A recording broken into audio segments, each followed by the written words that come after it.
Hi everyone and welcome to Spill the G podcast with your host G.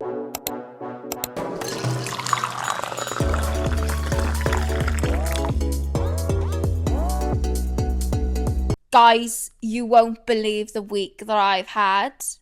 When I tell people everything happens to me, they think I'm being dramatic, but genuinely, everything happens to me. Oh my god! So let me paint the picture for you. Saturday, went to bed, all fine, right? Woke up Sunday morning, I thought, great, gonna have a productive Sunday, do some cleaning, sort myself out, ready for the week. I go on my phone, and I see there's a flurry of emails. All these emails have come in through at 3 a.m. while I was asleep, and it's things like, you've changed your email address on your TikTok account. Your phone number has been removed from your TikTok account. I thought, what? I don't think so. So I'm reading these emails and I'm thinking, and I can see that it's come from TikTok. It's not a dodgy email or anything. It's not spam. But in my head, I'm thinking it must be spam. I'm like, don't panic now. Don't panic. I'm reading these emails and the email's been changed to something really dodge. Loads of different letters at ytmnmail.com. Something really weird. So I'm like, it's okay, it's all right. Go on to my TikTok account. Logged out. I thought, you can't be serious. This cannot be happening. Hold on, everybody stop. Everybody just wait a minute now. Let me just gather my thoughts on this. I just couldn't believe it. I was like, this doesn't happen to me. So I'm trying to log back in. I'm using my email and it's saying this email address isn't linked to an account. So I'm trying my phone number. Phone number ain't linked to an account. Cool, right. What do we do now then? So I wake up Jamie. I'm like, Jamie, this is serious. And Jamie's half asleep. I'm like, I've been hacked. My TikTok account has been hacked. This ain't a prank. I'm being genuinely serious. My TikTok account has been hacked. So then I'm like, what do you actually do in that scenario? What do you actually do? So I'm going on to Google and I'm going on to Reddit and everyone's like, you just need to contact TikTok. So I'm using this podcast account, TikTok, to report what's happened. Honestly, I'm not being funny, but it's a lot easier to get Beyonce on the phone than it is to contact TikTok. Genuine. I'm panicking. I'm speaking to this bot. This bot is just not giving me any useful information. So I continue Googling and then they say you can go through this other part. You can go through the other part of the help center and raise a ticket. And then that allows you then to just follow the case along. You can just keep messaging TikTok. So I thought, great. Found that. It was able to put a ticket in. And I'm like explaining the situation. And as I'm explaining it, you can only do 140 characters. 140 characters. Mate, I need to tell you the seriousness of this situation. And it's going to take a lot more than 140 fucking characters. So I just had to explain my account's been compromised. The 2-step security is being removed. I cannot get into the account. Obviously, takes days to reply. I'm there thinking, right, let me change my strategy. I'm going to DM my account that's been hacked and say, give me my account back. This person, whoever's in my account, this little gremlin in my account is reading all these messages that I'm sending him because it's coming up as seen. And he's not answering. And I'm like, what are you doing on my account? Just come out of it. Just come out of it. Give me my account back. What do you want with my account? And then part of me was thinking, hacker's stolen my account and he ain't really doing anything on the account. All my videos were still up. The only thing he'd done is change the username and deleted my bio. But my face and my videos are all still there. Well, I shot myself in the foot, didn't I? Because the next day, I get a notification through my podcaster's account saying, this account has posted a video. And I'm thinking, oh my God, I'm thinking all the things that are in my drafts. I'm thinking, shit, has he posted the videos in my drafts? Because I hope not. I don't want him to post any videos. There was nothing dodgy in there, but it was just like me taking videos of myself using a different filter on TikTok. And right, you can post it, but it's not great. I don't want that out. That's why they're in my drafts for a reason. So I look at this video. This little gremlin has posted an AI generated video selling shitty fairy lights. So I'm like, what the fuck? Then another video comes in. This time, it's an AI generated video selling reindeer ornaments. This hacker is using my account like it's some QVC shopping channel, selling Christmas tat. What the fuck? So you've stolen my account to use it to make commission on selling shitty Poundland items. I'm being serious. In these videos, there's links to buy these items in the TikTok shop. Full salesman energy. And I'm thinking, great. And at this point, everyone on my Instagram, in my close friends' Instagram stories, they all know what's going on because I'm telling everyone, I'm updating people. Oh my God, this has happened, guys. What do I do? But I'm thinking of all the people that don't follow me on Instagram and that are in my close friends' story, that follow me on TikTok, they're going to be thinking, God, is this girl all right? Is her life going that downhill that she now needs to sell Christmas tat for commission on TikTok? How embarrassing. So then, as this is all going on, this guy's posted about 10 videos selling God knows what on my account. And luckily, TikTok came back after he posted all these bloody videos. TikTok came back and they were like, oh, we've locked your account. We chucked everyone out of the account. I thought, thank God. And now they just want me to prove that I'm the original owner of the account. And they wanted to know everything. They wanted to know what date I created the account. I'm thinking, I've had this account for years. How am I meant to find out what date I made the account? I don't know. But luckily, I had screenshots of my profile as me logged in. So I think that was a really good thing to have. And eventually, they verified that I was the owner. And they were like, we're going to send this to another team and we will send you a verification code so you can get back into the account. That was 2 days ago and I still haven't heard anything. So I'm literally on the last bit to get my account back and TikTok are just taking the piss. They're taking this sweet old time to send this shitty verification code. But I've been doing some Googling about why is this happening, because I was looking at other people on TikTok and they were saying, oh, this has happened to them recently as well. And what has happened is TikTok has had a massive data breach in June, in the summertime, where 50 million users, like, data has been, like, sold off to the dark web, basically. And clearly, on the VIP list is my account, because my account is the one that's been hacked. But I also found out that these hackers are specifically targeting accounts that are on the affiliate program. So they're able to sell these products and get a commission from it. So I swear to God, right, if I get into that account, right, if this guy's made me commission, that's going straight into my bank account and I'll be like, thank you, mate. Because I hope someone's bought those products so I can get a couple of quid from it. But I guess you take it as a compliment, but, wasn't ideal this week. I won't lie to you, it's not what I needed. But yeah, hackers work hard, but G works harder. So, if you're watching this, you shitty little hacker, try better next time, yeah? I got you locked off that account in no time. But yeah, that has been, it's been a week from hell with that all going on. I've been so stressed about it. I've genuinely been worried that he's just been going to post my drafts, but he hasn't, thank God. But yeah, I guess some of my friends are quite glad that I'm not on that account because I was speaking to Jamie about this. And I go to sleep. I like to watch a bit of TikTok before bed, okay? Sometimes I end up falling asleep and TikTok's still running. And then in my sleep, I'm sending random TikToks to people. I had messages being like, why have you sent me a TikTok at 2 o'clock in the morning of some guy teaching, I don't know, a goose how to jump rope? Yeah, good question that. Why have I done that? Like, slip of the hand when I'm sleeping. Clearly, I'm just in autopilot mode, just sending TikToks to people.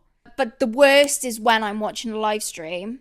And the live streams I watch, my friends don't watch because I watch, there must be someone watching this that knows who I'm talking about. But I watch Cheyenne, I think her name's like C Baddie, her account. I watch her live streams and like all of her group, all of that side of TikTok. I watch those live streams religiously. It's kind of sad, really. I'm just so fascinated with their lives. I don't live my life like they live their lives. And it's kind of like watching a car crash happening and you just can't look away.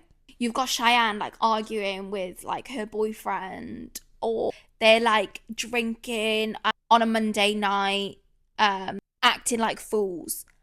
And I just think I'm just baffled by it all and I love it. But then when I'm sending these live streams to my friends, they're like, why are you sending me this random girl dancing, drunk as anything, with thousands and thousands of people watching her? I don't know. So I'm sorry if you have received any random TikToks or random live streams from me. I am really sorry. Or you're welcome. Depends on how you look at it. But yeah, that's my drama for this week. Other than that, it's been an alright week to be fair. But what else has happened this week? To be fair, I posted that Christmas video. Everyone really enjoyed it. And I think I got everyone into the Christmas spirit. So I'm glad some of you enjoyed that last episode. But that got me thinking, now it's December, it's time to do my Christmas/New Year declutter. Jamie hates seeing me come in with those washing up gloves. Every year around this time, there's just something inside me that needs to disinfect every single inch of this flat. Scrubbing those skirting boards, scrubbing the bathroom floor on my hands and knees like I'm Cinderella, going through my whole wardrobe and checking out things I haven't seen in the last year and I haven't worn in the last year. Getting rid of all the stuff that we've accumulated over the year that I'm like, what is this wire used for? You know? Why do we need a bag of batteries that don't work anymore? Why am I keeping socks with 4 holes in them? Like, you gotta declutter. My mum calls it death clearing. I feel like I am doing a bit of that. I'm literally going into every single drawer. My kitchen cupboards, well, I was only allowed to do half of them last week because Jamie was like, that's enough now for today. Because anything in the kitchen has to have Jamie's input because he uses the kitchen way more than me. But some of my kitchen cupboards, wow, they look brand spanking new. There's so much space everywhere. It's just a tradition at this time of year, you know, pulling out your sofa. What's underneath the sofa? What's fallen under there? I found earrings that I forgot I had just under the sofa. And I'm also, and do you know what? I didn't actually realise, I don't really think I realised this was a thing until I moved out of my family home. But like, you have to clean things that clean things. So you have to clean your washing machine. You have to clean the Hoover. You have to clean the dishwasher. I don't get that. It's like, you were built to clean things. Why am I now cleaning you? So I've been doing that. I cleaned the Hoover. Yes, yesterday. It's like having a brand new Hoover. It's sucking up things that, you know, been on the floor for 7 months. And then Jamie's just sat there and he's really good and he will get involved, but I can just tell it's painful for it. It's really painful for him that he has to, you know, assist in my decluttering tradition. But there's no better feeling once it's all done. Oh, God, into the new year, fresh start. That's what I think. But yeah, sorry, Jamie. It's not nice being with the Tasmanian decluttering devil that comes out for 2 weeks of the year. Sounds like a you problem, not me. Yeah, that's a big thing that's been going on this week, you know, starting to declutter, the new year, fresh, you know, and it's in year, it is looking really good. But there is a lot more to do. God, so I'm looking at my notes now. It's another thing I thought I would talk about. So I don't know if anyone's the same as me. Have you ever been just, you know, minding your own business? You know, you might be out on a walk, you know, then you suddenly remember something really, really funny and you just burst out laughing in public by yourself. I swear nothing makes you look more unhinged than when you're just laughing at nothing in the middle of public. So this actually happened to me the other day. I'm walking down the street, right, with my headphones in, and I saw this guy and he like moved away from walking into the lamppost. And that made me think of a time, and every time I think about it, I just think it's the funniest thing ever. And that was early on in mine and Jamie's relationship, and we were out with our 2 friends. and we were walking back from, I think we'd been at the pub, and we were walking back, and Jamie was walking backwards, like telling us a story. Sorry, I'll try not to laugh in this, but it is really, really funny. And as soon as he turned back round, he went straight into a lamppost. And I mean like proper dong against the lamppost. And I watched it all unfold and I was laughing about it. Honestly, I laughed about it for about 3 hours straight after. I could not stop thinking about it.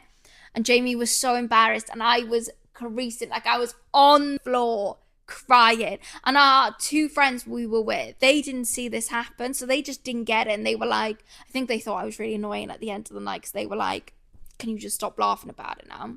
But I think that was the funniest thing ever. And I was walking down the street and I saw that man just dodge the lamppost. I literally just started creasing at the thought of Jamie walking into this lamppost. And oh, bless him. Like, every time I bring it up, he's like, Georgia, please don't bring it up. Like, I've used it all before. You know, people in the street must have thought, is she alright? Laughing her head off at nothing. But I've done it in many places where I've just thought of something funny. And sometimes it's like a story where it's like, when you explain it to someone else, it's like, it's not funny to them because it's like a got to be there moment. But yeah, if you've been in that situation before where you've just thought about something funny, you just know how embarrassing it is.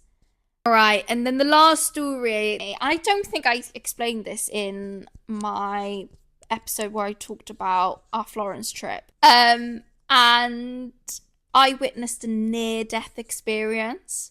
It was actually really serious. Me and Jamie went out to a nice, really, really nice restaurant one night in Florence. And, you know, we had our starter, and as we're waiting for the mains to come out, the group behind us, they get their food. And one of the men had this, like, a big plate of meat. It was like steak. I don't even know what it was altogether, but it was a very meaty plate. And they were all, you know, chatting away, whatever. And then all of a sudden, one of the other guys starts patting this guy that had the meat plate, starts patting his back really hard. And they died like directly behind me. So I turned around, I'm like, because it was getting a bit annoying. I was like, what's going on? Then all of a sudden it went from 0 to 100. This guy starts like coughing, right? And his wife is sat opposite him and she's like fully like panicking. She's like, oh my God, like, are you okay? Can you breathe? Like, thumbs up if you can breathe. Um, it was just like chaos all of a sudden. This guy is choking, like real bad. So he then like is trying to stand up and he's like, his chair is like going into mine. So I'm like, oh my God, I need to move. Go to the side and I can see his face, and his face is like purple. Like, I've never seen someone's face that color before. And his eyes are rolling into the back of his head. And he's like physically can't breathe. One of the waiters, and this waiter is like the smallest person in this restaurant, right? He is tiny, bless him. And the guy who's choking, he wasn't a small bloke, he was pretty chunky. This waiter runs out, starts doing the Heimlich maneuver, and he's doing it for ages. You've got the other waiter on the phone ringing the ambulance, being like, someone's choking, like it's real bad. He's doing this Heimlich maneuver for like ages. And then all of a sudden, this big bit of steak flies out across the table. And the guy's all right. But yeah, that was like, but it was really, really scary. I thought I was going to see someone die in front of me. And then after that, the waiter who saved his life, he was getting tips left, right, and center from everyone in the restaurant. And then I don't know whether, because he was like the man who was choking, he was obviously like drinking alcohol as well. And I don't know whether it's because like you're drinking alcohol and there's like obviously being that a lack of oxygen going to the brain. But all of a sudden, this guy just became like really, really drunk. And he was asking for photos with all the waiters. And he was like, this guy saved my life. And everyone was like, what? It was like a really quiet restaurant as well. And like all of this was going on. And then after that, the same waiter that saved this man's life just casually brought out our pasta and was like, enjoy your food. And then we had to sit there and eat our pasta like nothing happened. But like, although it was like a really serious situation, when I was eating my pasta, I couldn't help but laugh because I just felt like it was such an awkward moment. And in those moments, I just feel like I need to laugh just to lighten the situation. But I was trying not to be loud and make it obvious that I was laughing at this guy that almost died. The moral of the story is if you're going to have steak or any sort of meat, make sure you chew your food because that was touch and go for him. How scary is that? But I've never seen anything like that before. But I hope that guy's doing all right. I hope he hasn't choked on any more meat. Maybe he's a vegetarian now. Who knows? But yeah, that's all we've got time for today. I hope you've enjoyed the episode. Be sure to follow me on TikTok, YouTube, Instagram. I shall see you in next week's episode. Bye.